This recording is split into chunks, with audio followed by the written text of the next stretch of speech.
Hi, are you all ready to listen to a story? எல்லாரும் கதை கேட்க தயாராயிட்டீங்களா? Shall we see today's Bible verse and a story? இன்றைக்கான வேத வசனத்தையும் கதையும் பார்ப்போமா? First I will say the story in English, then in Tamil. முதலில் கதையை ஆங்கிலத்தில் சொல்லிவிட்டு பின்பு தமிழில் சொல்லுகிறேன். Are we very close with our brothers, our siblings and people around us? Do we help them in need? When we find our brothers, sisters in trouble, do we really help them? Let us see what the Bible says. Psalm 133:1 says, "Behold, how good and how pleasant it is for brethren to dwell together in unity." The Bible expects us to dwell in unity. We have to live together and help each other. In the olden days in China, there was an old lady who had 5 sons, and the 5 sons were very similar. The 5 brothers were similar in their appearance. Other than their mother, no one can know who are the first or the second or the third or the fifth brother. They were very, very similar in appearance. But the 5 brothers had an unique capacity in themselves. The first brother can drink the whole sea at the time, and the second brother had a neck of iron. The third brother had a special leg that can grow very long in the time of need.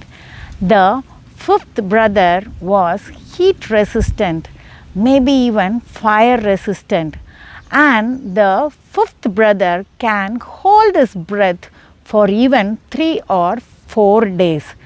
And the brothers were living together. The first brother, since he could drink the sea, he could catch lot of fish every day. And the neighbors who did not know about his special character was looking at him bringing lot of fish in the evening. So one morning the neighbors brought their children to the first brother and said, "My dear son, why don't you take all of our children for fishing and teach them how to fish?" The brother accepted and he went to the sea.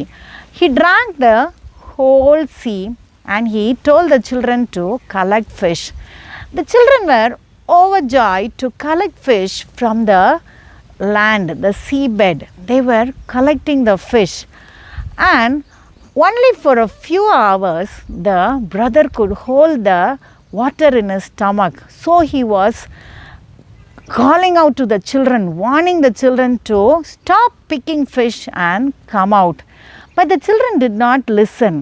But the brother could not hold the water, so he spat out all the water that he drank. And you know what would have happened? The children drowned and perished. And when the brother came back home with a heavy heart, the neighbors were really angry to know what had happened. So they took him to the judge. The judge gave him capital punishment. His neck should be cut off with an axe. The first brother asked permission from the judge to see his mother for one last time, and the judge sent him. The brother went and told what happened. The second brother said, "My dear brother, you stay at home, let me go instead of you." So he went there, and when the executioners tried to cut his neck with the iron axe, they could not cut it because his neck was made of iron. So the judge gave another suggestion to throw him in water. Again the second brother went home to see his mother for the last time. The judge permitted. Now the third brother came instead of the second brother. When he was thrown into the sea, his legs started growing very long and his head was above the surface of the water. Now again the judge said, okay, now let us throw him in fire. And the third brother got permission to see his mother and went home. Now the fourth brother, who was fire resistant, came to the judge. When he was thrown into a very hot furnace, nothing happened to him. The people around was wondering what is happening.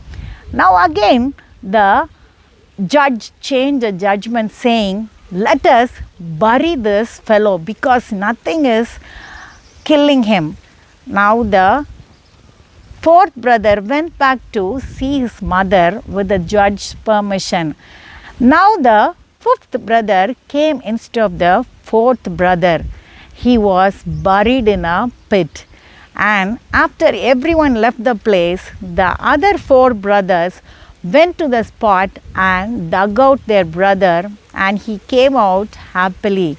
And they all lived together happily.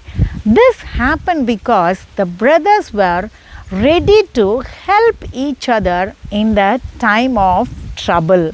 It may be an imaginary story that cannot happen in reality, but we have to understand how each brother helped their brothers in the times of trouble. நம்ம சகோதரரோடு நம்ம வாழ்கிறோம். நம்ம வாழும்போது நம்ம அவங்களுக்கு உதவி செய்கிறதுக்கு முற்படுறோமா, இல்லைனா நம்ம சகோதரர்கள் நம்மளுடைய நண்பர்கள் துன்பப்படும் போது நம்ம அதை கண்டும் காணாத மாதிரி இருக்கிறோமா? வேதம் என்ன சொல்லுதுன்னு பார்க்கலாம். சங்கீதம் 133:1. இதோ சகோதரர் ஒருமித்து வாசம் பண்ணுகிறது எத்தனை நன்மையும் எத்தனை இன்பமும் ஆனது. பார்த்தீங்களா, வேதம் எதை விரும்புதுன்னு? சகோதரர் ஒருமித்து வாசம் பண்ணணுமா. ஒருமித்து வாசம் பண்ணும்போது அது ரொம்ப இன்பமானதாக இருக்குமா? வேதம் இதை தான் எதிர்பார்க்குது மனுஷங்கள்கிட்ட இருந்து. ஆனால் பல நேரத்தில் சகோதரர் நம்ம உடன் பிறந்தவர்கள் இல்லைன்னா பழக்கத்தினால சகோதரர் ஆனவர்கள் ஏதோ ஒரு துன்பத்தில் இருக்கும்போது நம்ம ஒளிஞ்சிக்கிறோம், அவங்களுக்கு உதவ நம்ம முற்படுறது இல்லை. ஒரு காலத்தில் சைனா தேசத்தில் ஒரு மூதாட்டி ஒருத்தங்க இருந்தாங்க. அவங்களுக்கு 5 ஆண் பிள்ளைகள் இருந்தாங்க. அந்த 5 ஆண் பிள்ளைகளும் உருவத்தில் ஒரே மாதிரி இருந்தாங்க. தாயை தவிர வேறு யாராலையும் அவங்கள அடையாளம் கண்டுக்க முடியாது. அந்த அளவுக்கு ஒரே மாதிரி இருந்தாங்க. ஆனால் இந்த 5 பேருக்குள்ளேயும் ஒரு விசேஷித்த குணம் இருந்தது. அந்த முதல் சகோதரனால் ஒரு கடலையே முழுசாக குடிச்சிட முடியும். 2வது சகோதரனுக்கு கழுத்து இரும்பில் இருந்தது. 3வது சகோதரனுக்கு இந்த கால்கள் ஏதோ ஒரு ஆபத்து, ஏதோ ஒரு தேவை வரும்போது அது நீளமாக வளர்ந்துடும். எவ்வளோ நீளம் தேவையோ அவ்வளோ நீளமாக வளர்ந்துடும். 4வது சகோதரனுக்கு நெருப்போ இல்லை அதிகமான வெப்பமோ அவரை எந்த விதத்துலேயும் பாதிக்காது. 5வது சகோதரன் தன்னுடைய மூச்சை எவ்வளவு நேரம் 4 நாளைக்கு கூட அவரால் அடக்கிக்க முடியும். அதோடு அவரால் உயிர் வாழ முடியும். இப்படி இவங்க வாழ்ந்துட்டுருக்கும்போது இந்த மூத்த சகோதரர் தினமும் காலையில் போய் கடலில் போய் நிறைய மீன்களை பிடிச்சிட்டு வர்றத அவங்க சுற்றத்தாரெல்லாம் பார்த்துட்டு அவங்க சொன்னாங்க, முதல் சகோதரனுக்கு நல்லா மீன் பிடிக்க தெரியுது, அதனால நம்ம பிள்ளைங்களெல்லாம் அவர் கூட அனுப்பி வைப்போம், மீன் பிடிக்கிற வித்தையை நம்ம பிள்ளைங்க கற்றுக்கிட்டோன்ட்டு. அதனால் ஒரு நாள் காலையில் அந்த சின்ன பிள்ளைங்களெல்லாம் அந்த மூத்த சகோதரனோட அனுப்பிவிட்டாங்க. அங்கே போனோடனே அந்த மூத்த சகோதரர் அந்த கடல் நீரெல்லாம் குடிச்சிட்டாரு. வெட்டாந்தரையில் மீன்கள் துள்ளுறதை பார்த்தோன்னே இந்த பிள்ளைங்களுக்கு ஒரே சந்தோஷம். ஓடி போய் ஒரு கூடைகளில் அவங்க மீன்களை பொறுக்க ஆரம்பித்தாங்க. ஆனால் ஒரு சில மணிகள் மட்டும்தான் அந்த சகோதரனால் அவர் கடல் நீரை அவர் வயிற்றுக்குள்ளே வச்சுக்க முடியும். அதனால் அவர் திரும்ப திரும்ப பிள்ளைங்களா வந்துருங்க வந்துருங்க, என்னால் ரொம்ப நேரம் தண்ணியை என் வயிற்றுக்குள்ளே வச்சுருக்க முடியாதுன்னு கூப்பிட்டுக்கிட்டே இருந்தார். ஆனால் அந்த பிள்ளைங்க சந்தோஷத்தில் திரும்பி வரல. வேறு வழி இல்லாமல் முடியாமல் அவர் குடித்த தண்ணியெல்லாம் அவர் திரும்பவும் கக்க வேண்டியதாயிருச்சு. என்ன ஆயிருக்குன்னு நமக்கு தெரியும். பிள்ளைங்கள் எல்லாம் அந்த கடல் நீரில் மூழ்கி போயிட்டாங்க. பாரமான மனசோடு அவர் திரும்பி வரும்போது அருகில் என்ற பெற்றோர்கள்லாம் வந்து பிள்ளைகளை எங்கன்னு கேட்கும்போது நடந்ததை அவர் சொன்னார். இந்த பெற்றோருக்கெல்லாம் ரொம்ப கோபம் வந்துருச்சு. உடனே அவரை போய் அவங்க நீதிபதிக்கிட்ட ஒப்படைச்சிட்டாங்க. நீதிபதி விசாரணை பண்ண உடனே இவருக்கு மரண தண்டனை கொடுக்கணும், அதனால் ஒரு கோடாரியை வச்சு இவர் கழுத்தை வெட்டிடணும்னு அவர் தீர்ப்பு கொடுத்தாரு. தீர்ப்பை ஏற்றுக்கிட்ட அந்த முதல் சகோதரன் ஒரே ஒரு உதவி மட்டும் கேட்டார், நான் என் தாயை போய் பார்த்துட்டு வந்துடுறேன்னு. வீட்டுக்கு போய் நடந்ததை சொன்ன உடனே இரண்டாவது சகோதரன் சொன்னார், அண்ணன் நீங்கள் போகாதீங்க, உங்களோட இடத்துல நான் போகிறேன்ட்டு. சரின்னு சொல்லிவிட்டு அந்த இரண்டாவது சகோதரன் போகும்போது கோடாரி வச்சு அவர் கழுத்தை அவங்களால வெட்டவே முடியல. ஏன்னா அவர் கழுத்து இரும்பில் இருந்தது. இதை பார்த்துக்கிட்டு இருந்த நீதிபதி சொன்னார், சரி இவரை நம்மளால் இப்படி தான் தண்டனை கொடுக்க முடியல, அதனால் இவரை நம்ம கடலில் தூக்கி போடலான்ட்டு சொன்னார் நீதிபதி. இவர் மறுபடியும் தன் தாயை பார்க்குறதுக்கு அனுமதி கேட்டு வீட்டுக்கு போய் நடந்ததை சொல்லும்போது மூன்றாவது சகோதரன், அண்ணன் நான் உங்களுக்கு பதிலாக போகிறேன்னு சொல்லிட்டு போனார். அந்த மூன்றாவது சகோதரனை கடலில் தூக்கி போட்ட உடனே அவர் கால்கள் நீளமாக வளர்ந்து தலை மட்டும் தண்ணிக்கு மேலே நின்றுச்சு. இதை பார்த்துட்டு இருந்த நீதிபதி இவரை நம்ம அடுத்து நெருப்பில் தூக்கி போட்டுடலான்ட்டு தீர்ப்பு சொன்னார். அந்த சகோதரன் மறுபடியும் தன் தாயை பார்க்குறதுக்கு கேட்டுட்டு வீட்டுக்கு போனார். அவங்க தாய் இதை கேட்ட உடனே அந்த நாலாவது சகோதரனை அவனுக்கு பதிலாக மூன்றாவது சகோதரனுக்கு பதிலாக அனுப்பிவிட்டாங்க. அங்கே போய் அந்த நான்காவது சகோதரனை நெருப்பில் தூக்கி போடும்போது அந்த நெருப்பு அவரை சேதப்படுத்தலை. நீதிபதிக்கு ஒன்றும் புரியலை. அவர் சொன்னார், சரி இவனை நம்ம மொத்தமாக மண்ணை தோண்டி புதைச்சிடலாம், இவன் எதுக்கும் சாக மாட்டேங்கிறான்ட்டு. நான்காவது சகோதரனும் என் தாயை பார்த்துட்டு வரேன்ட்டு கேட்டுட்டு போயிட்டு நான்காவது சகோதரனுக்கு பதிலாக அஞ்சாவது சகோதரன் வந்தார். குழியை தோண்டி அந்த அஞ்சாவது சகோதரனை எல்லாரும் புதைச்சிட்டாங்க.